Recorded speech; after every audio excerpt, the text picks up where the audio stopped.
Olá! Olá, pessoal! Hoje a nossa questão é luto. O luto, ele é uma série de reações frente a uma perda significativa.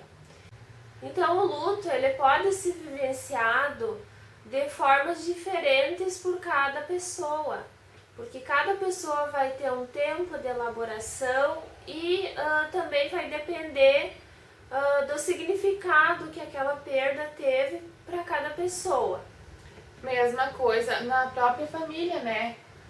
Pode se perder um pai, por exemplo, a esposa pode reagir de alguma forma, os filhos reagem de outra, tanto no choro ou como no silêncio. Isso não quer dizer que a pessoa não esteja elaborando esse luto, né? Mas elas elaboram de formas diferentes. Quanto ao luto da perda de um ente querido, cada pessoa vai ter um tempo de elaboração daquele luto, porque cada pessoa vai ter tido uma vivência diferente com aquela pessoa que morreu. E na nossa sociedade, eu sei que é um tabu falar de morte ainda. Geralmente, quando as pessoas começam a falar, muitas reagem com uma certa. Elas preferem um certo distanciamento, preferem não falar sobre aquilo, quando a gente sabe que o melhor seria as pessoas. Porque todos nós passamos ou vamos passar por uma experiência de luto. E nós sabemos que a morte é uma questão que nós vamos ter que elaborar ao longo da nossa vida. É inevitável, né? Isso. Todos vamos passar por isso. E como as pessoas não falam muito sobre isso, quando acontece a perda de um ente querido, muitas não sabem como reagir, principalmente quando tem crianças envolvidas, né? Algumas pessoas acreditam que é melhor esconder daquela criança, Para a criança não sofrer, né? com o intuito da criança não sofrer, evitar levar a criança nas cerimônias, enfim, cada sociedade, cada religião vai ter um tipo de cerimônia diferente, né? Mas muitas pessoas procuram esconder da criança isso. Seria, né, forma de dizer, um ritual, né? Depende de cada religião também. Mas é interessante que todas as pessoas, então, eles possam passar, ter essa despedida dessa pessoa para poder elaborar melhor esse luto, né? Porque, como tu disse, as crianças muitas vezes evitam de levá-las no velório, então, para não deixá-las sofrer. Mas o sofrimento pode ser muito maior se ela não for, né? Se ela não tiver essa despedida da pessoa. A criança também vai elaborar o luto de uma forma diferente, mas é importante, né, que os pais não escondam, os pais, ou enfim, seja... seus cuidadores.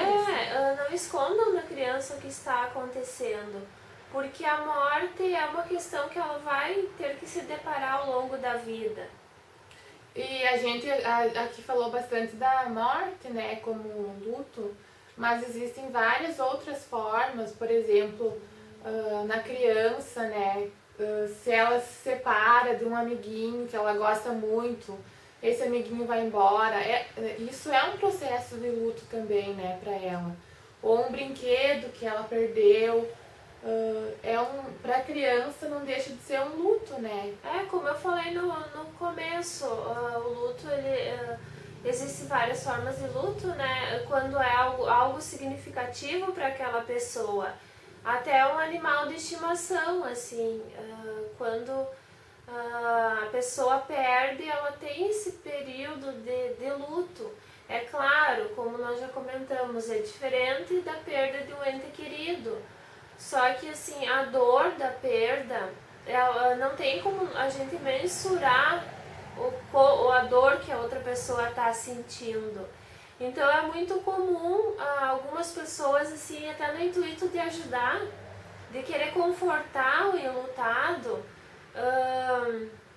minimizar a dor dele, ou falar que vai passar, ou instruí-lo a fazer algumas coisas para esquecer a pessoa ou enfim o que ele perdeu. E a gente sabe que na verdade esse período de luto é importante ser vivido. Se a pessoa precisar chorar, ela está com isso elaborando, ela está expressando o seu sentimento. E é que muitas pessoas também não conseguem, né, ver uma pessoa triste que está naquele momento e elas querem confortar. E então falam algumas palavras assim no intuito de ajudar mesmo, é que aquilo vai passar. Sem maldade, né? Passa, ela consegue elaborar, né? Mas algumas vezes, assim, mais importante é você se disponibilizar para ajudar Pra e escutar, só de escutar essa pessoa, né? Isso, estar ao lado, escutar, já vai estar fazendo o seu papel. Não forçar esse processo, assim, querer que a pessoa elabore rapidamente ou não fale mais nisso, esqueça, né, o que ela está vivendo. Esse não seria a melhor forma, nem o melhor conselho para dar para um amigo, né? A gente vê que é assim que acontece, as pessoas não conseguem suportar aquela pessoa enlutada, aquela pessoa triste e procuram mecanismos para que ela fique aparentando estar feliz muito rápido, né? Ou quando a pessoa falar sobre isso, né, a gente pode parar para escutá-la, né? Porque muitas pessoas fogem do assunto. E essa pessoa, então, que está passando por essa fase, ela pode se sentir muito sozinha, né? Então é interessante essa escuta.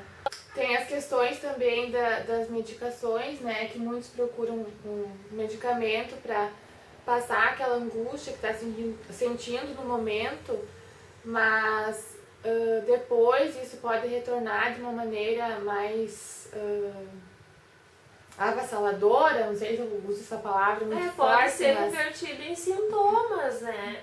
Porque um luto mal elaborado, ele vai prejudicar a pessoa, né? Pode ser revertido em sintomas, então... Pode se tornar um luto patológico, né? O luto patológico é aquele que a pessoa não consegue elaborar. Passa anos e a pessoa continua ali, né, com esse sofrimento. É interessante procurar uma ajuda, né, psicológica para conseguir elaborar esse sintoma. É claro que em alguns casos realmente a pessoa precisa ser medicada, mas é importante associar isso a um processo terapêutico também, que só o medicamento ele não vai contribuir para que essa pessoa elabore o luto. Falar sobre a morte, a gente encontra muita resistência nas pessoas, mas é um assunto que deve ser falado, sim, falado com a família, com os amigos, com as crianças, até no né? intuito de desmistificar isso, né? Quanto mais você fala sobre o assunto, mais fácil você lidar com ele, né, quando acontece. Eu acho que seria isso, né? A gente deixa em aberto, então, para vocês deixarem questões nos comentários. E até semana que vem. Até a semana que vem.